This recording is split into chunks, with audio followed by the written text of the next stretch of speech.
Estamos viviendo en un tiempo incierto, pero Dios ha dado luz al mundo en su profecía. Prepárate para escuchar el programa Historias Proféticas del Mundo con Álvaro de la Cruz. Saludos. Invitamos a los que escuchen este programa y quieran ponerse en contacto con nosotros, dirigirse al WhatsApp más 57 321 296 59 56. Más 57 321 296 59 56. Darío I de Media empezó a ejercer como regente de la provincia de Babilonia en el 539 a.C., nombrando al anciano profeta Daniel como uno de los 3 gobernadores que mandarían a los 120 sátrapas.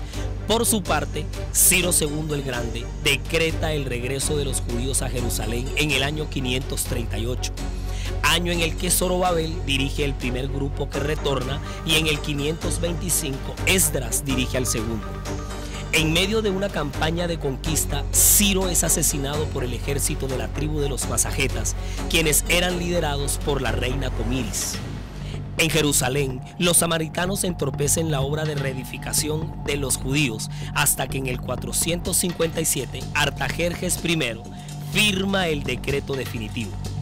La obra de reconstrucción avanza y en el 408 la ciudad de Jerusalén y el templo vuelven a estar de pie. Hoy presentamos Judea entre Persia y Grecia, episodio 22.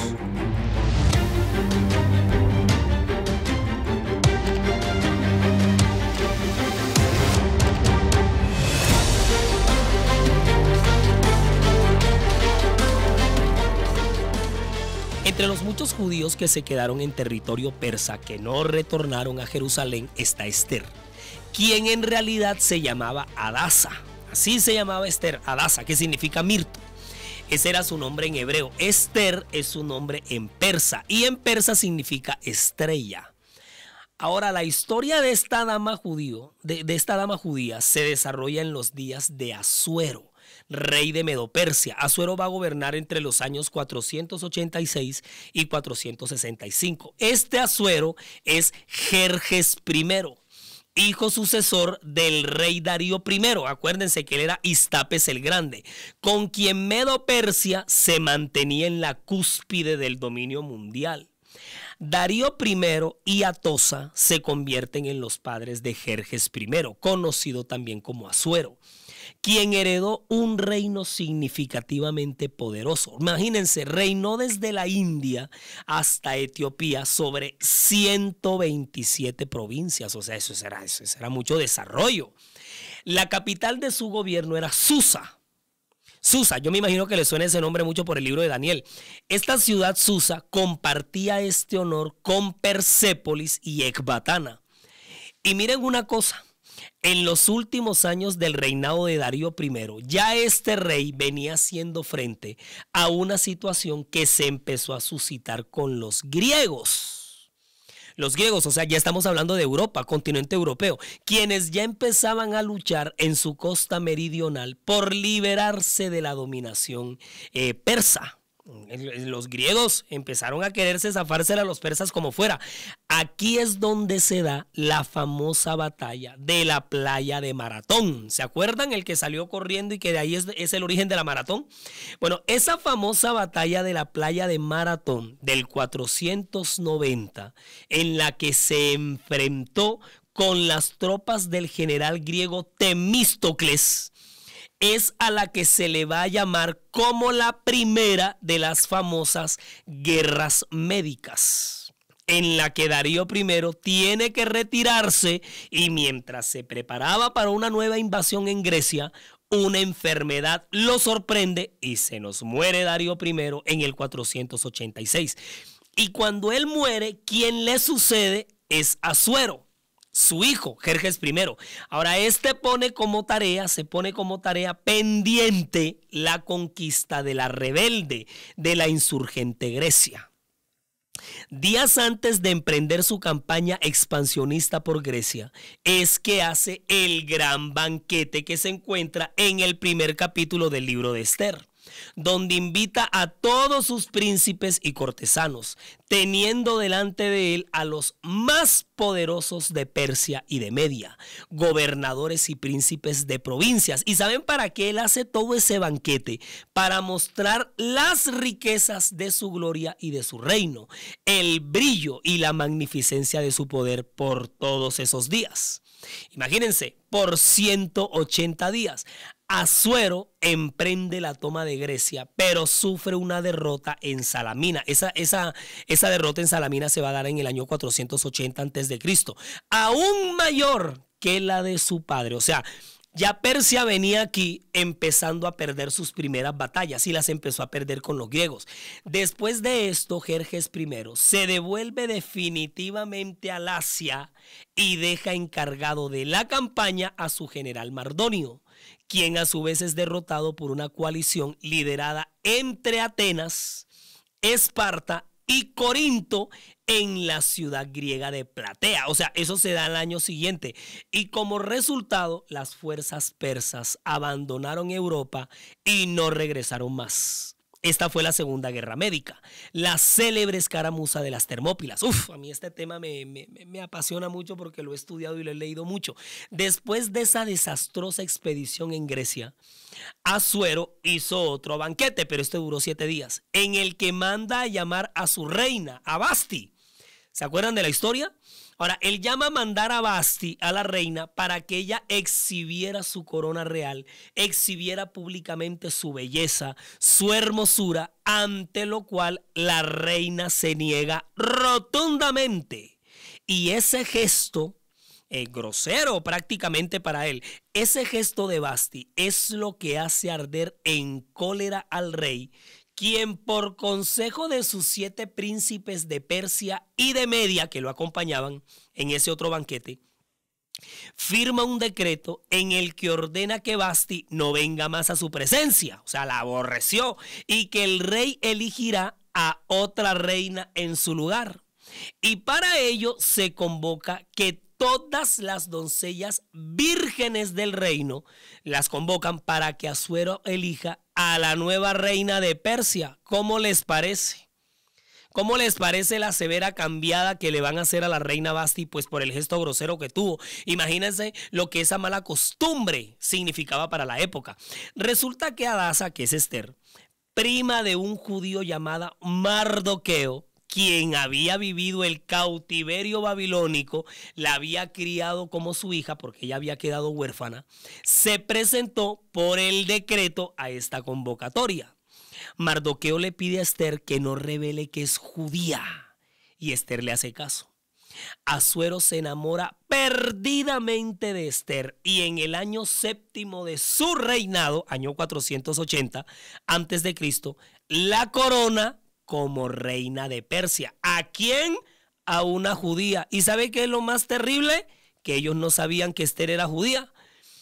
Después de esto, Asuero nombra como primer ministro del reino a un hombre que se llama Amán. Y Asuero manda que todos se inclinen ante Amán y efectivamente todos lo hacen, excepto Mardoqueo. Amán lo increpa y Mardoqueo confiesa que es judío y que su fe no le permite inclinarse a otro ser sino a su Dios, ante lo que Amán revienta en cólera, le da una rabia y consultando con el rey decretan el exterminio de los judíos en el reino. Y en cada provincia y lugar donde el mandamiento del rey llega y su decreto llegaba, tenían los judíos gran luto. Ayuno, lloro y lamentación, silicio y ceniza. Era la cama de muchos. Imagínate, era el dolor de toda esta gente. Y es cuando Esther decide interceder en favor de su pueblo. Busca a su papá y le dice: ve y reúne a todos los judíos que se hallan en Susa y ayunad por mí, y no comáis ni bebáis en 3 días, noche y día. Yo también con mis doncellas ayunaré igualmente, y entonces entraré a ver al rey, aunque no sea conforme a la ley, y si perezco, que perezca.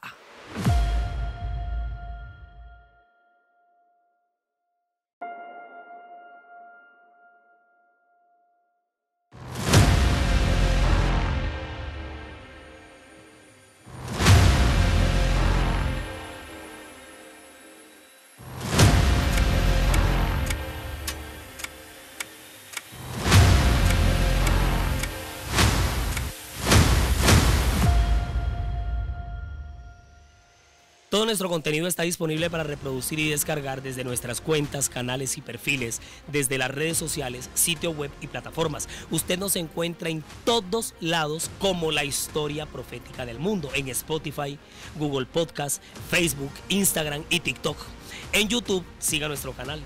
Dele me gusta a los videos y active la campanita de notificaciones para que le llegue de inmediato cualquier contenido que se vaya compartiendo. Nuestra página oficial en internet es www.lahistoriaprofeticadelmundo.com www.lahistoriaprofeticadelmundo.com. Es diseñada y administrada por Sama, agencia de marketing digital de la cual el poderoso Edinson Galván es el gerente. No deje de asomarse por la web, siempre estamos publicando novedades, siempre. La reina Esther le pide a Asuero que haga un banquete e invite a Amán. Amán, manipulado por su esposa Ceres, manda a hacer una horca de 50 codos de altura y que le pida a Asuero que haga colgar a Mardoqueo ahí. Pero en el banquete al que invitaron a Amán, Esther le confiesa su origen a Asuero y su profundo dolor por el decreto de muerte firmado por Amán en contra de los judíos.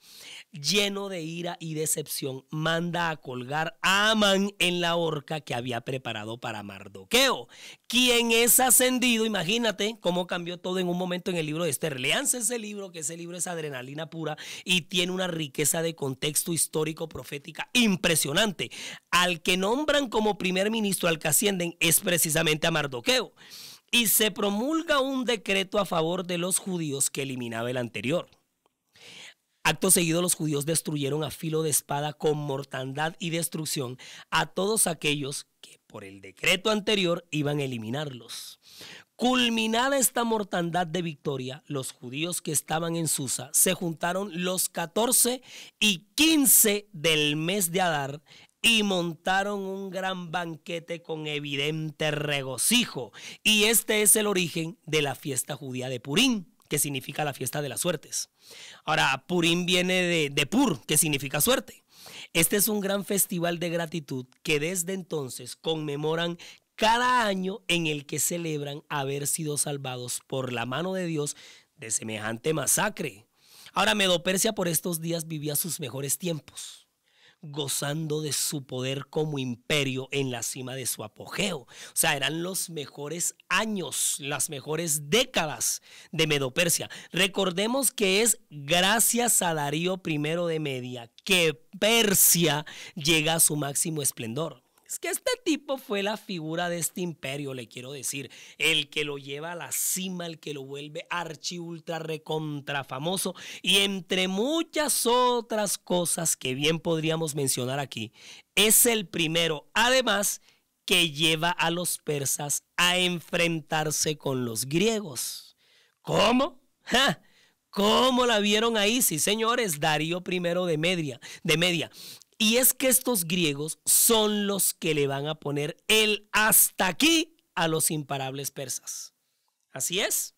Sí, señores, los que se le van a parar firme al imperio medo-persa que venía, pero con todo, van a ser los griegos. Lo que pasa es que por allá, por el 492 a.C., Darío I suma a su reino una espectacular hazaña, la cual consistió en incorporar al gran reino de Macedonia como vasallo de los persas. Macedonia, estamos hablando de los griegos.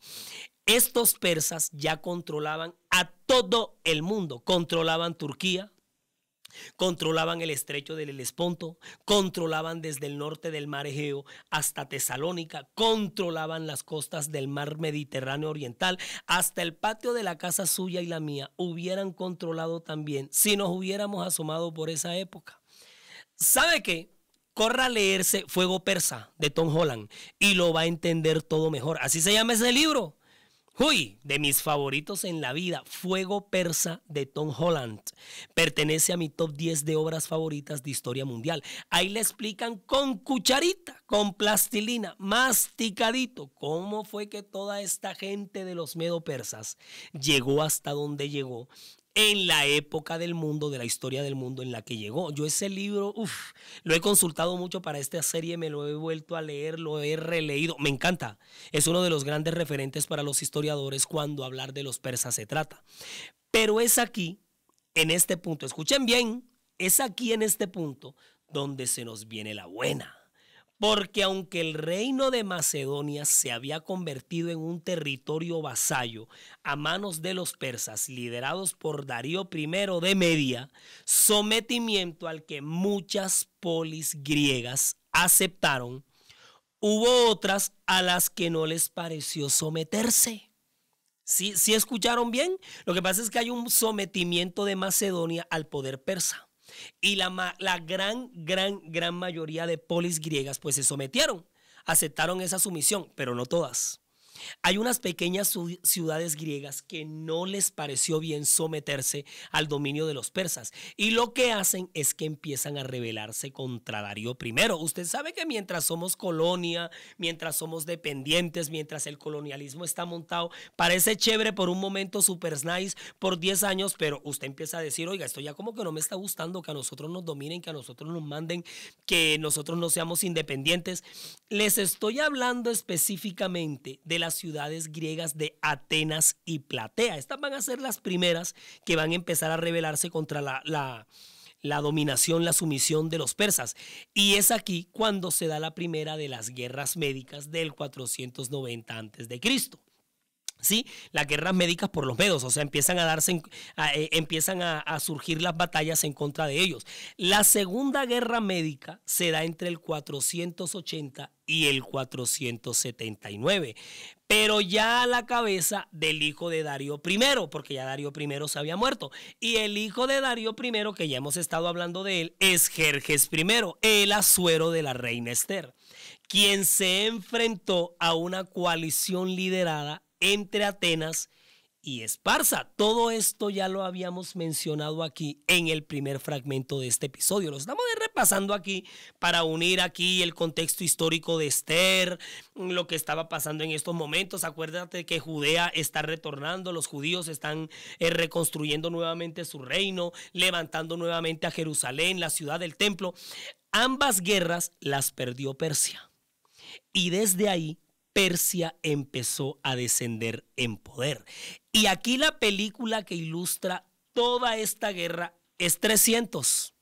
Usted se tiene que ver 300. Yo no sé si usted se la ha visto o no. También hace parte de mi catálogo cinematográfico de todas esas películas que ilustran muchísimas de las cosas que decimos aquí. 300. Acuérdense de Leónidas, Leónidas, el rey griego de Esparta, el que reúne a sus 300 soldados quienes se enfrentan al innumerable ejército persa comandado por el gran rey Jerjes I.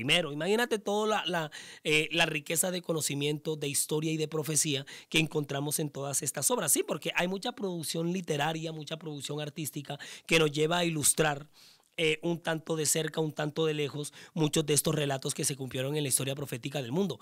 Para este momento del relato, ya está vivo el conflicto entre Persia y Grecia. Conflicto que le fue revelado al profeta Daniel en el capítulo 8 de su libro, bajo los símbolos del carnero y el macho cabrío.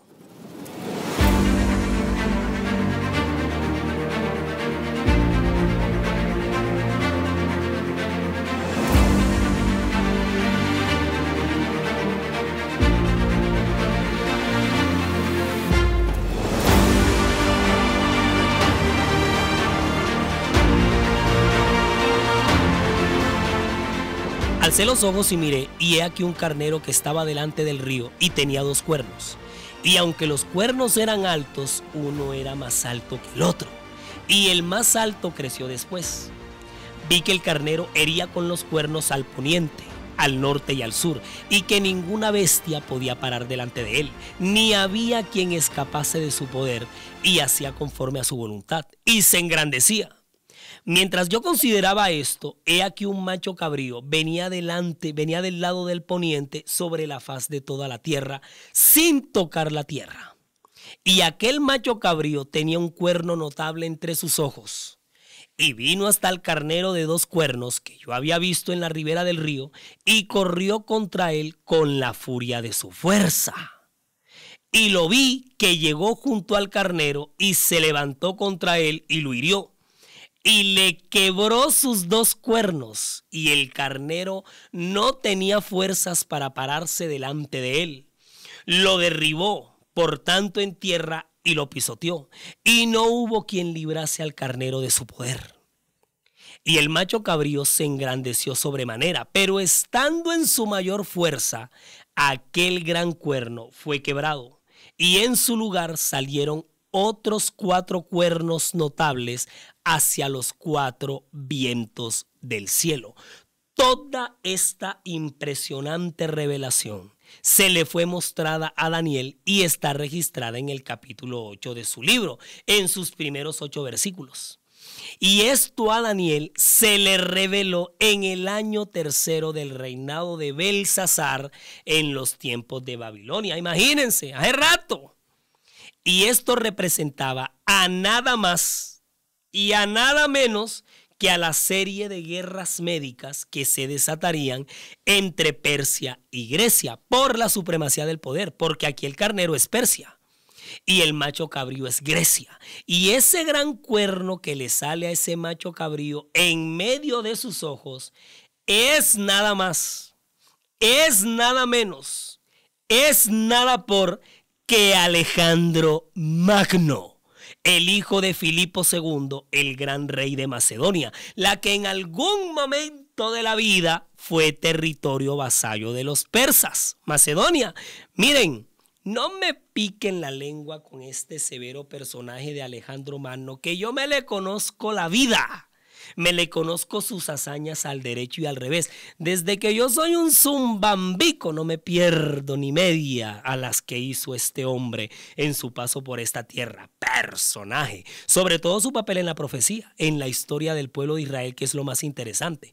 Porque es que este tipazo se fajó su papelazo en la historia del pueblo de Dios. Porque acuérdense que para el momento de todas estas guerras médicas, la pelea tan brava entre este carnero y este macho cabrío, Judea se está reinventando. Judea está en proceso de reconstrucción. Su ciudad Jerusalén y su templo. Y mientras en Judea está pasando todo este contundente acontecimiento, porque es sumamente importante para los judíos, estas dos potencias se están matando a pedazos. Es que este es el traspaso del poder de la cabeza de oro a los pechos y brazos de plata de la estatua de Daniel 2. Estamos en plena transición profética del rey león, ¿sí?, al oso come costillas de Daniel 7. La pelea tan brava y fiera entre el carnero y el macho cabrío. Y los judíos en la mitad de todo esto. Ya Persia se está viniendo abajo y se viene levantando Grecia con todos los hierros. Después de Jerjes I, reinó su hijo Artajerjes I, al que se le conoce en la historia como Longimano. Reinó entre el 464 y el 424 a.C. Después de este reinó Darío II Oco, entre el 423 y el 404 a.C. Ya los tiempos de gobiernos de éxito, como los representados por Ciro II el Grande, o Darío I de Media, o hasta el mismo Artajerjes I Longimano, ya esos gobiernos de éxito no se veían. Ya los persas no lo veían en su territorio.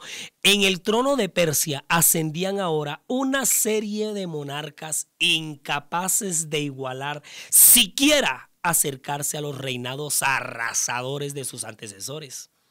Ahora los protagonistas en los nuevos mandatos eran las intrigas, eran las artimañas, las traiciones y las deslealtades, los complots, los ajustes de cuentas entre ellos mismos y sus familias. No crean, yo aquí me estoy volando más de la mitad de esta telenovela, pero porque no incide directamente en Judea. Pero ese bochinche estuvo bien bueno, les cuento. La caída en picada de Persia lo podemos ver más evidente con la llegada al poder de Artajerjes II, quien gobernó entre el 404 y el 358 a.C. Y no solamente a caer, sino que Persia se empieza a fragmentar. Ahora sube al trono Artajerjes III Oco entre los años 358 y 338 a.C., de quien solamente les adelanto que al día siguiente de haberse proclamado rey de la decadente Persia, enseguida este hombre se fue a ejecutar a casi todos sus hermanastros solamente por la ambición y la sevicia de poder. 115 en total. Eso fue mucha gente, mucha masacre dentro de su propia familia. Para ser un poco más exactos, imagínense, ahora calculen ustedes las cosas que se veían por todos estos tiempos en los gobiernos de estos reyes. O sea, una tragedia, pero no griega, esto era una tragedia persa. Pero, aunque fueron décadas y décadas de debilidad, de decadencia, de fragmentación, Persia se mantenía en pie hasta que le llegó el rival que le daría la estocada final. Filipo II de Macedonia, el papá de Alejandro Magno, tan ambicioso como el mismísimo Ciro II el Grande o Darío I de Media. Lo que pasa es que Artajerjes III Oco tuvo el desfortunio, la desventaja, casi que el error, podría decir, de reinar en Persia al mismo tiempo que el gran Filipo II en el pequeño reino de Macedonia, al cual había hecho crecer por todo el norte de Grecia y Turquía. O sea, ese enano de los griegos se venía agigantando a tal punto que ya tenía preparado a su ejército para enfrentar e invadir a Persia. Imagínate, Filipo II de Macedonia ya se preparaba para cometer semejante hazaña. O sea, ¿quién había pensado una cosa así? Oigan, y les adelanto un dato. El próximo episodio va a estar de ataque. Pero de ataque es de ataque. Llega a su final la dominación persa. Y el mundo se prepara, en especial Judea, se prepara para vivir bajo la dominación griega a la cabeza de Alejandro Magno. Y se nos viene el inmenso periodo histórico de la helenización que tanto va a poner a temblar a Judá. Nos vemos la próxima, así que vayamos practicando griego antiguo, porque al que no hable griego, los mismos griegos le van a poner de sobrenombre bárbaro. Resumimos y nos fuimos.